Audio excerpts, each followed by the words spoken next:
L'application L'entraînement du footballeur est désormais disponible gratuitement. Après avoir vu comment améliorer ses contrôles de manière générale, on verra aujourd'hui différentes manières de contrôler afin d'être toujours imprévisible face à l'adversaire. Il est bon de savoir que la base est de contrôler vers l'avant pour apporter du danger dans le camp adverse.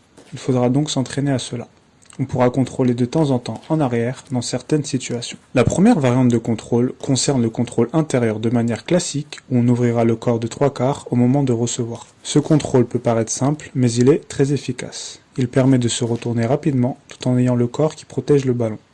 Après la première touche de balle, on pourra en effectuer une seconde pour gagner en vitesse. Dès la première touche de balle, on devra être face au jeu, puis les touches suivantes serviront à pousser le ballon. Comme pour chaque variante, on devra effectuer une prise d'information juste avant de recevoir. Cette prise d'information nous permettra notamment de situer notre adversaire direct et donc de choisir de quel côté on peut se retourner sans se faire surprendre. La seconde variante pour se retourner dans le sens du jeu concerne le contrôle extérieur du pied. On sera face au porteur et on effectuera une rotation au moment de la réception. On accompagnera donc le ballon vers l'extérieur et on accélérera sur quelques mètres. Ce contrôle pourra être plus imprévisible que le premier et nous permettra de même de gagner en vitesse un peu plus rapidement. Il sera cependant légèrement plus difficile à réaliser. Il sera important de faire sa rotation au dernier moment afin de ne pas être prévisible et de même d'accompagner le ballon dans sa course. Pour la troisième variante, on contrôlera de nouveau avec l'intérieur mais dans le sens opposé.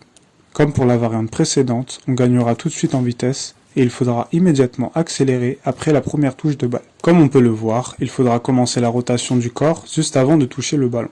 Cela nous aidera donc à contrôler vers l'avant et non en arrière ou sur le côté. On travaillera bien entendu des deux pieds pour avoir la palette la plus large possible. La quatrième façon de se retourner qu'on présentera ici sera le CR sous la jambe, soit une touche intérieure qui passe sous la jambe d'appui. Ce contrôle sera plutôt pour les joueurs rapides qui évoluent sur un côté.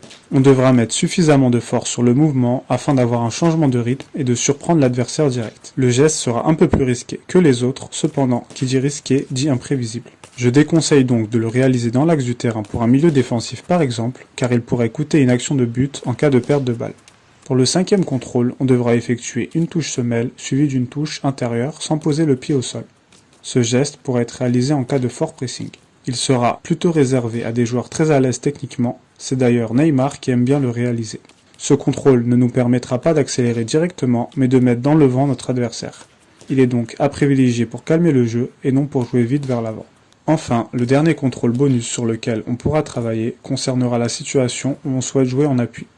Le but ici sera qu'un de nos coéquipiers puisse s'appuyer sur nous. Il pourra par exemple être réalisé lorsqu'on est tout seul en attaque et qu'on souhaite faire remonter le bloc. On contrôlera donc le ballon et on jouera en arrière. Il est grandement préférable ici aussi de prendre l'information avant de recevoir afin de situer le joueur qui viendrait nous gêner. Voici donc plusieurs contrôles à travailler qui pourront chacun être réalisés dans des situations différentes. Il sera intéressant de tous les travailler, mais on pourra aussi se concentrer que sur les deux premiers si on a plus de mal techniquement. C'est la fin de cette vidéo, je t'invite à liker, commenter et partager si tu as apprécié, abonne-toi et active les notifications pour ne rien rater des suivantes. D'ici là, je te dis à très vite pour d'autres contenus sur l'entraînement.